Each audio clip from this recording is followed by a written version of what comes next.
Em dezembro de 1805, 3 imperadores travam uma das batalhas mais importantes da história. Nela, o futuro de um império seria selado com a morte do outro, e Napoleão Bonaparte seria elevado ao status de lenda. Hoje você vai conhecer a história da Batalha de Austerlitz. Após anos de revolução, a França novamente é comandada por um monarca.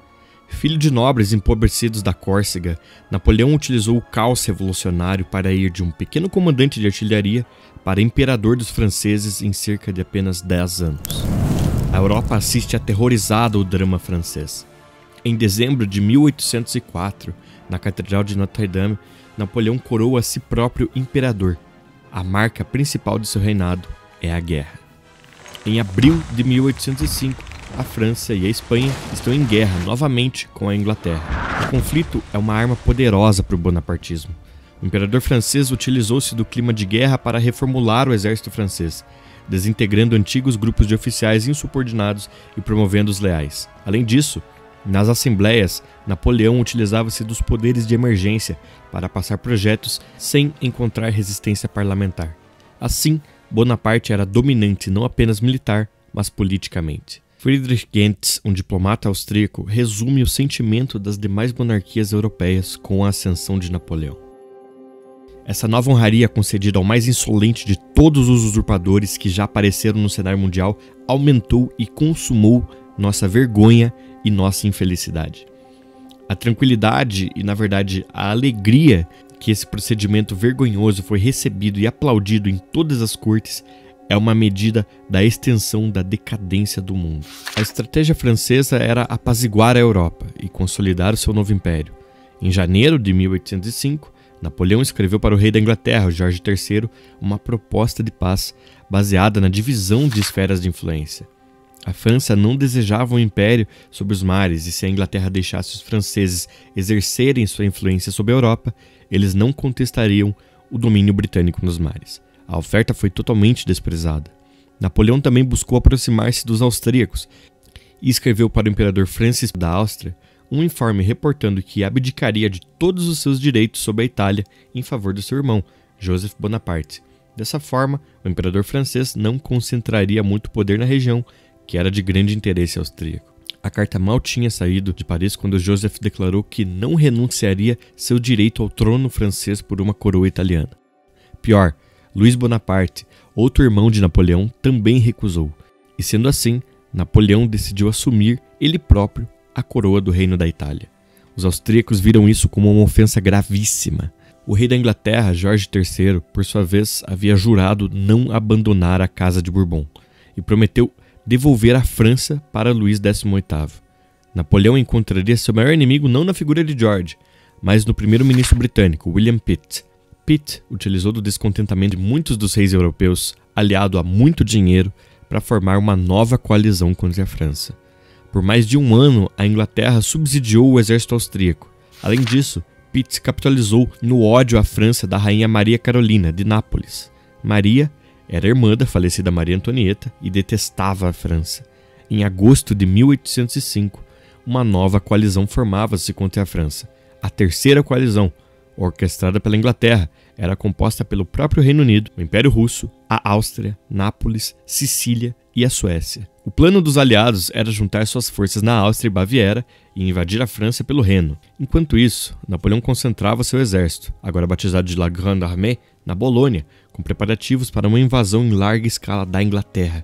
Em agosto, Bonaparte já sabia das movimentações aliadas, mas manteve as aparências de que pretendia levar a invasão adiante. O plano é que sua frota chegasse a Bolonha para uma invasão com mais de 65 navios, protegendo a passagem de tropas francesas. Sentindo o perigo, Napoleão ordena que La Grande Armée marche em direção à fronteira. Em 1805, o exército francês está em seu estado mais magnífico. A concentração na Bolonha, sob a ideia de invadir o velho inimigo inglês, motivou as tropas, agora reorganizados em um novo sistema de corpos. Os corpos eram pequenos exércitos totalmente autônomos, que marchavam independentemente e poderiam lutar suas próprias batalhas. Comandados cada um por um marechal da França, o exército francês conseguia mover-se em uma velocidade muito acima dos demais e, quando necessário, os corpos juntavam-se novamente para enfrentar grandes exércitos. A Grande Armée partiu da costa do canal com 180 mil homens, comandados por 7 marechais, Bernadotte, Marmont, Davout, Soult, Lannes, Ney e Augereau, e uma força de 22 mil cavaleiros, sob o comando de Murat. Seu objetivo? Viena. No dia 8 de setembro, o general austríaco Karl Mack, comandando 50 mil soldados, marchou sobre a Baviera, que na época era aliado da França. Mack tomara posições a oeste do país, aguardando o exército russo sob o comando de Mikhail Kutuzov, que se uniria a ele em uma invasão à França. Napoleão soube do plano aliado e decidiu esmagar os austríacos antes que se unissem aos russos. Em 2 de outubro, ele saiu de Estrasburgo. A movimentação em corpos não apenas contribuía para a velocidade da movimentação das tropas, mas também ajudava Napoleão a mascarar seus movimentos. A cavalaria reserva de Murat havia realizado uma série de avanços pela Floresta Negra, com o objetivo de distrair os austríacos. Quando Mack percebeu, era tarde demais. Napoleão cruzara o Danúbio com outros corpos de exército e envelopou completamente os austríacos na Batalha de Ulm, no dia 20. Em poucas semanas do início da guerra, 50 mil austríacos são prisioneiros franceses. As palavras do próprio Napoleão: destruir o exército austríaco simplesmente marchando. Mas a sua marinha não conseguiu escapar da marinha britânica. Apenas um dia após a Batalha de Ulm, no dia 21 de outubro, Lord Nelson, ao custo de sua própria vida, cravou uma vitória magnífica em Trafalgar. Contra uma frota combinada de franceses e espanhóis, Nelson não apenas confirmaria o controle marítimo britânico durante todas as guerras napoleônicas, como também pelos próximos 100 anos. Se algum dia houveram quaisquer planos de uma invasão francesa à Inglaterra, estes planos estavam no fundo das águas quentes do Cabo Trafalgar. Na terra, os russos recusaram-se a dar batalha, e os austríacos estavam se reorganizando, e sendo assim, em 13 de novembro, Napoleão marchava sobre Viena. As notícias de Trafalgar levantaram os ânimos dos aliados. Napoleão precisava de uma vitória rápida, antes que a confiança dos aliados trouxesse a Prússia para a guerra. Ele marchou para o norte para confrontar a concentração austro-russa em Olmütz, na Boêmia. Em 20 de novembro, Napoleão saiu a cavalo com seus marechais, observando o terreno e disse: Senhores, olhem com atenção para este terreno. Isso será um campo de batalha. Todos vocês terão um papel nele. Após isso, as tropas francesas iniciam uma série de movimentações para atrair o inimigo. Napoleão instruiu algumas unidades a baterem em retirada e gradativamente atraiu os austríacos e russos para um campo próximo à vila de Austerlitz. O objetivo era fazer os aliados pensarem que o exército francês estava enfraquecido e Napoleão não teria condições de enfrentar o exército combinado de austríacos e russos. Os aliados caíram na armadilha. No aniversário da coroação de Napoleão, em 2 de dezembro de 1805, o exército francês finalmente confronta as forças da coalizão. 3 imperadores estão prestes a definir o destino da Europa pela próxima década. É um dia frio e o amanhecer tomado por uma densa neblina. 65 mil homens de Napoleão contra uma força combinada de 86 mil homens do exército austro-russo. As tropas estavam distribuídas em uma distância de 11 quilômetros. E o terceiro corpo francês, sob o comando do Marechal Davout, com mais 8 mil homens, ainda não chegou no campo. Com ele, os franceses somam 73 mil soldados. Ao centro estão as colinas Pratzen, 2 enormes colinas que formam um platô. Nelas está a força principal aliada. Ao sul, os lagos Menitz e Satchan, que estão congelados e limitam a movimentação das tropas, fornecendo uma defesa natural ao flanco aliado. Cruzando todo o campo há um fino riacho, também congelado, o qual é utilizado como linha defensiva para as tropas francesas. Napoleão propositalmente esticou suas linhas, criando a sensação de ter um flanco direito enfraquecido na pequena vila de Telnitz e no castelo Sokolnitz, nas proximidades do vilarejo. No flanco direito aliado estão 13 mil soldados sob o comando do príncipe Bagration. Também a elite da cavalaria russa, os cavaleiros da guarda, sob o comando do grão-duque Constantin. O centro aliado concentra mais de 50 mil soldados, sob o comando de diversos generais aliados, dos quais os principais são o príncipe de Liechtenstein, o general russo Mikhail Kutuzov, o grão-duque Konstantin Pavlovich e os dois imperadores, Alexandre I da Rússia e Francis II da Áustria. Do lado francês, o quarto corpo sob o comando do Marechal Soult está esticado ao longo do riacho Goulbach, indo desde Telnitz até a concentração principal francesa. Nela estão os marechais Murat com a sua cavalaria, Bernadotte com o primeiro corpo, Lannes com o quinto e Bessier com os dragões da guarda, uma das cavalarias mais formidáveis da Europa. Os aliados não conseguem ver a maior parte do exército francês, que estava encoberto pela neblina e por alguns bosques. O plano francês contava inteiramente com os aliados fazendo exatamente a movimentação desejada por Napoleão. Eles deveriam abandonar as colinas Pratzen e atacar o flanco enfraquecido em Telnitz e Sokolnitz.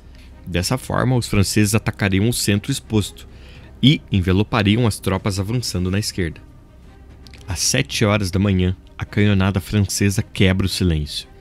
Ela é respondida quase imediatamente pelos aliados. O barão Lejeune estava lá.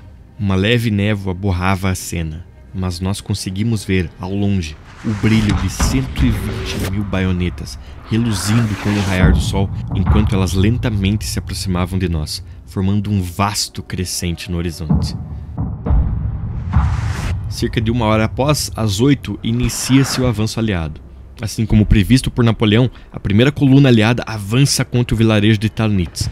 A densa neblina e confusão no envio de ordens atrasou o avanço em massa aliado, e foi somente próximo das 9 que a segunda e terceira colunas aliadas desceram para reforçar a primeira, dando tempo, dessa forma, para o terceiro corpo sob o comando do general Davout reforçar o flanco francês.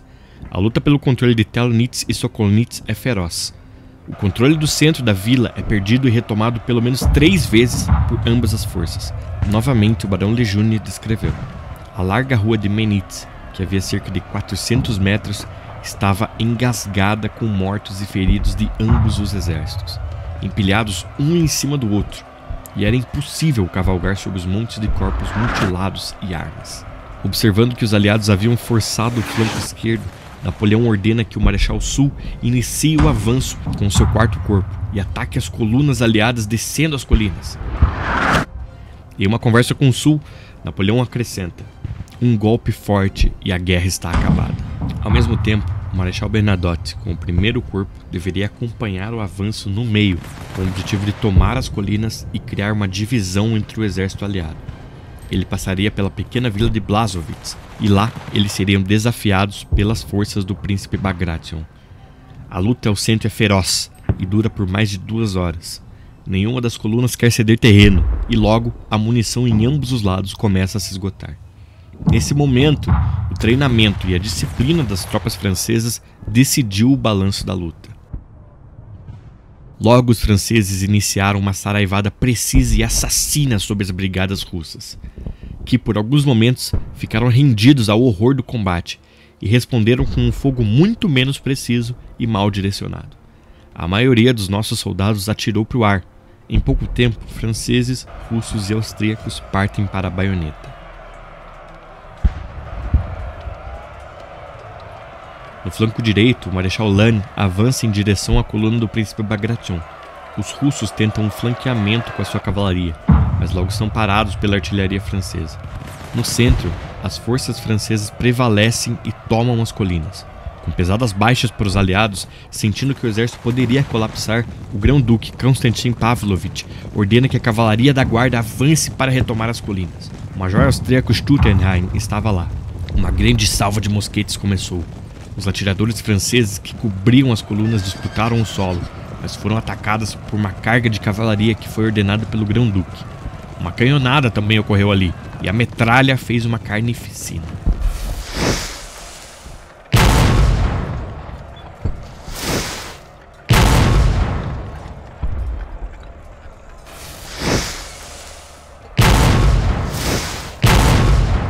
O major francês Bigarret, comandando o 1º batalhão francês nas colinas, relembrou em suas memórias. O grão-duque Constantin, querendo se beneficiar do isolamento do meu batalhão, fez uma carga com 2 regimentos de sua coluna. A primeira carga não penetrou no quadrado e recebeu uma saraivada de mosquetes, mas a segunda conseguiu. Cavalgaram por cima do quadrado e colocaram mais de 200 homens para o sabre. A cavalaria russa consegue retirar a infantaria francesa do topo das colinas, e inclusive capturar uma das águias regimentais do batalhão francês. Por um momento, parece que os russos conseguirão retomar a elevação. O Marechal Bessier, observando a ação da parte inferior da colina, comentou para o seu ajudante de campo: "Parece que teremos uma luta de cavalaria." Perguntado como ele poderia saber disso, o Marechal respondeu: "A infantaria estava olhando para trás enquanto recuava. Quando a infantaria recua de outra infantaria, nenhum soldado olha para trás." Sob o comando do Marechal Bessier, Napoleão ordena seus dragões para conter os russos. Uma luta feroz entre a elite da cavalaria de ambos os lados se inicia pelo controle das colinas. O jovem Toussaint Valtery, um dragão da cavalaria francesa, descreveu em uma carta: "Meu cavalo foi morto durante a batalha. Eu mesmo quase morri, mas felizmente eu pulei no cavalo de outro dragão que tinha acabado de ser cortado em dois pelo tiro de canhão e voltei a lutar." A luta vira em favor da cavalaria francesa. Napoleão finalmente quebrou o centro aliado. Às 14 horas, o exército austro-russo está mortalmente dividido. Bonaparte, então, ordena que 4 de suas divisões nas colinas agora marchem para envelopar as 3 colunas aliadas ainda lutando em Telnitz e Sokolnitz. Vendo o perigo, algumas tropas aliadas decidem fugir em direção ao sul, passando pelos lagos Menitz e Satchan, que ainda estão congelados. A artilharia francesa não perde tempo e começa a destruir o gelo. Cerca de 200 soldados austríacos afundaram nos lagos de gelo. Os demais conseguem escapar na direção sul. Napoleão acabara de cravar uma vitória completa sobre os aliados, e após a batalha ele comentou: "Foi como se ambos os exércitos estivessem realizando as manobras sob a minha direção." Perto das 15 horas do dia 2 de dezembro de 1805, a Batalha de Austerlitz estava acabada.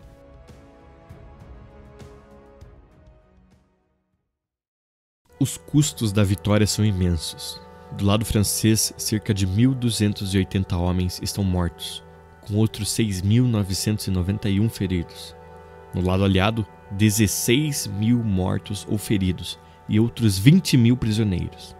No dia 4 de dezembro, o próprio imperador austríaco é recebido no acampamento francês, com uma oferta de rendição.